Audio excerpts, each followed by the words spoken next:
Hey guys, what is going on? Kevin here from XL Aquatics, here to provide another technical analysis video. As a quick reminder before we get started, if you haven't done so already, please make sure you hit subscribe, the like button. The more subscriptions and likes we get, the more content we are going to be able to create. So today we have a submission from one of our Get Fast swimmers with a little bit of old footage from her days with our Sunday technical group. This is from Inge. Definitely excited to go over this video. We're actually going to be touching upon a few different topics that we haven't really covered yet in our technical videos, so stay tuned. Alright, so our first view of Inge right here is going to be our side view. As you can see, so this I believe was from October 2018 when we were at Albany Academy, so this is not St. Rose.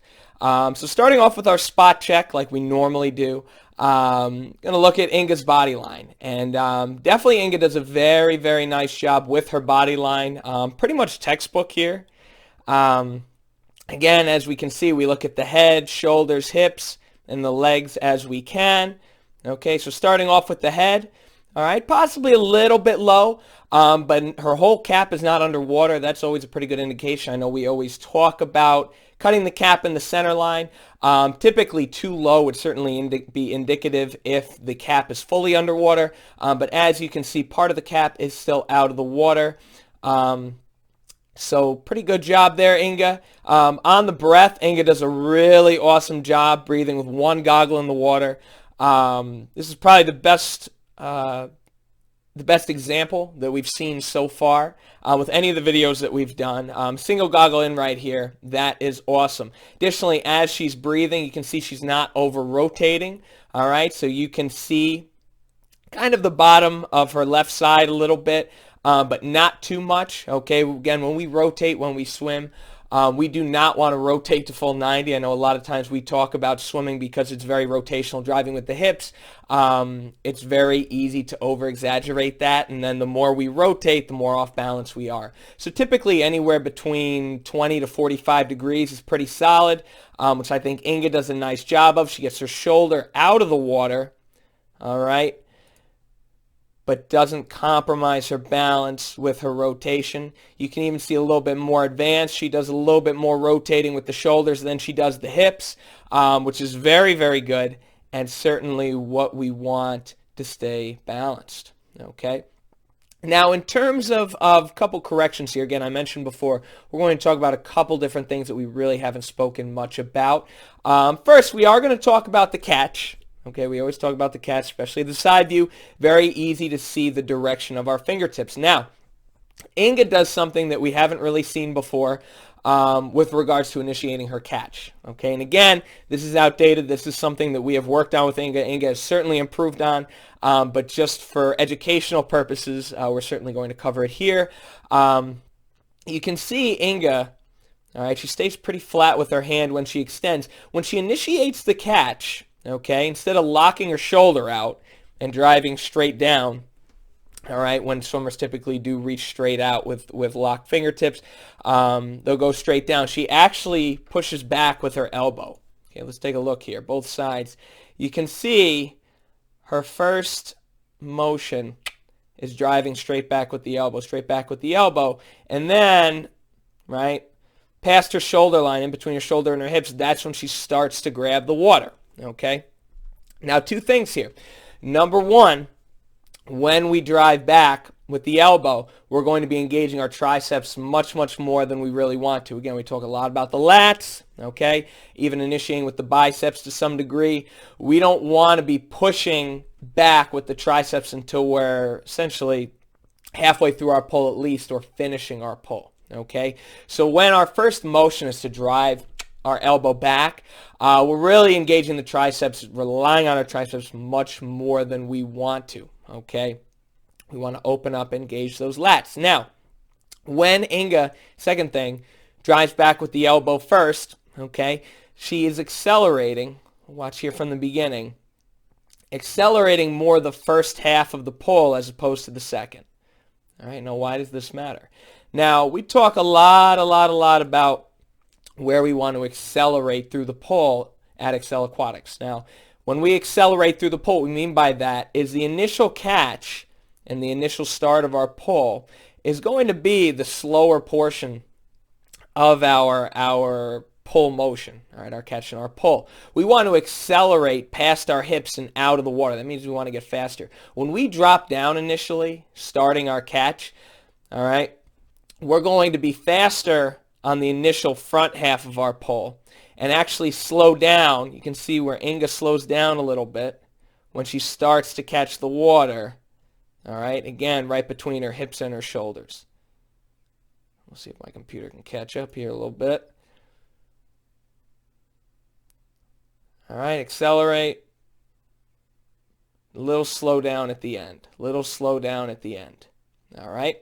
Now, the reason why we want to accelerate through the pull, all right, a couple things. Number one, accelerating through the pull helps us extend our stroke past our hips. The longer our stroke is, the more water we're going to be pulling, and also the easier it is to stay in line with our bodies. Okay, second, we're going into our recovery phase. All right, we're going from water to air. Water is significantly denser than air. So essentially, we can think of the recovery as a slingshot. Okay, if we accelerate and push through from the water to the air, we can slingshot our recovering arm back over, all right, and have a cleaner entry out front. So again, everything's connected, all right? Swimming is a kinetic chain. Everything that we do has some type of reaction throughout the stroke, whether it's balance, whether it's timing, and in this case, both, okay? So we really want to be careful that we're not dropping. We want to slow things down in the front a little bit, drive down a little bit more, and then that'll allow us to accelerate through the catch, particularly on the back half, as opposed to starting to grab water halfway through, have a little bit of a slowdown, which is going to make it a little bit harder to accelerate out of the water. So the next view we have of Inge is our front view. Okay, and what we'd like to take a look at with our front view, kind of piggybacking off of what we were just talking about, is that push back of the elbow. Okay, push back of the elbow. All right. Now just watching the timing of the stroke, all right, we can see, all right, there's almost a slide back when Inge starts pulling, all right, with each arm. All right, a slide back, quick slide back followed by a little bit of a slowdown. All right, quick slide back and then a slowdown. Second thing we can look for besides the timing, the angle of the fingertips, okay? When her hand starts getting more vertical, right, when she's really starting to catch the water, it's again in between her shoulders and hips. So we want to try and get that vertical hand position in front of the shoulders as much as we can, as best we can. Okay. Now, one thing that I do want to point out that we can see pretty easily in our front view, which Inge's definitely gotten a lot better at over the years. Okay. You can see she's opening up her hands. All right. Now, you see a lot of swimmers, especially very technical swimmers. All right. Now, Inge's a very technical swimmer. She's always looking to improve the technical side of sport, always thinking, which is excellent, right? More collegiate swimmers need to be like Inge, and I will say that wholeheartedly after swimming in college and coaching a little bit collegiately and even on the club side. As Kathy Meany always says, swimming is thinking, and Inge certainly embodies this. Now, a lot of times, though, when we're thinking a lot in swimming, we can get very tight and very tense. All right, now there's a rhythm to swimming, and overthinking and trying to place the certain parts together can disrupt that rhythm. Now, what Inge is doing here, right, a great indication of how much flow we have or how relaxed we are our fingertips, right? Now, spoiler alert, a lot of you guys might be watching this video have been told before we want to cup our hands when we're swimming, right? Well, realistically, we talk a lot about pressure in swimming. Cupping our hands doesn't do anything. All right, we want pressure. It's force over surface area. My hands, all right, are not changing surface area, whether my fingertips are open, fingertips are closed. All right, Eddie Reese down in Texas calls this the bear claw. We actually want to have a little bit of space in between our fingertips, right? Number one, we're able to keep our hands and our arms a little more relaxed. Number two, we're able to create little vortexes, right, in between our fingertips, which will catch a tiny bit more water. Fairly negligible, but the biggest impact is how relaxed we're able to stay. So circling back to Inge here, she's doing a really good job keeping her fingers open, a little bit more relaxed as she's going through the stroke. Okay?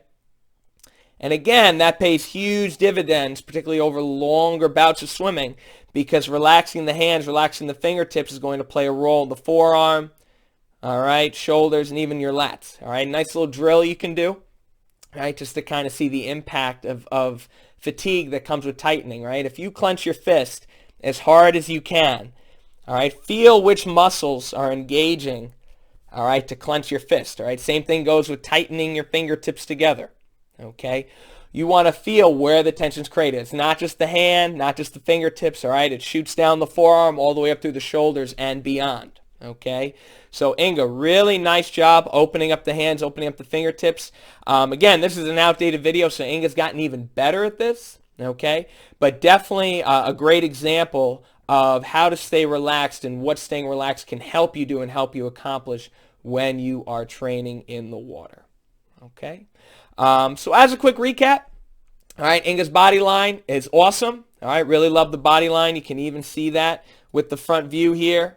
Okay, heads down maybe a little too far, but again, not really impacting her shoulders and hips too much. Her breathing, staying super low on the breath. Phenomenal. Really, really good job, Inge. Biggest takeaway here, though, that we want to kind of tackle in terms of constructive feedback is making sure that we're not elbowing back behind us, okay? That inhibits our ability to accelerate through the stroke as well as catch the water. So we want to make sure we're trying to get faster as we finish past our hips, exiting with our recovery arm, and not accelerating at the front half of the catch. And finally, keeping those fingertips open, trying to stay as relaxed as possible. Again, we are engaging with our lats, with our arms, right? Biceps, triceps, shoulders, traps, all that good stuff. However, over-engaging, over-tightening while we're swimming is going to lead to much more fatigue, particularly over longer distances. Thank you all for watching. Definitely had a good time with this video. If you do have videos, please don't hesitate. Send them in. Any questions, leave us some feedback, comments down below. Shoot us an email, info@goswimexcel.com. Have a phenomenal day. Don't forget to smile, and we will see you guys soon.